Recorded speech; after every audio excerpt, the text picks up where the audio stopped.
அங்கே வந்து ஃபேமிலி டக்குன்னு வந்து நான் ஒரு ஹேர் ஸ்டைலிஸ்ட் ஆக போகிறேன் அப்படின்னு சொல்கிறப்போ அவங்க வந்து அதை சப்போர்ட்டே பண்ண மாட்டாங்கல்ல ஃபர்ஸ்ட் ஆஃப் ஆல். உங்களுக்கு அந்த ஒரு ஜேர்னி எப்படி இருந்துச்சு? இப்போ எனக்கு வந்து நான் இந்த ஃபீல்டுக்கு வரும்போது ஃபஸ்ட்டு என்னோடய ஹிஸ்ட்ரி மட்டும் சொல்லிடுறேன் எப்படி இதில் வந்தேன் அப்படின்ட்டு. ஃபர்ஸ்ட் அது ஆமாம்.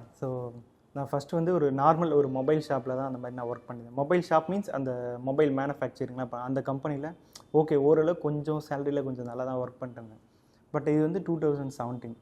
நான் என்ன பண்ணேன், ரேண்டமாக வந்து எனக்கு சரி இந்த ஜாபே பிடிக்கல, டெய்லியும் மார்னிங் நைட்டு போயிட்டு வரது. ஸோ அந்த மாதிரி ரொம்ப ஒரு மாதிரி கடுப்பாக இருந்தது.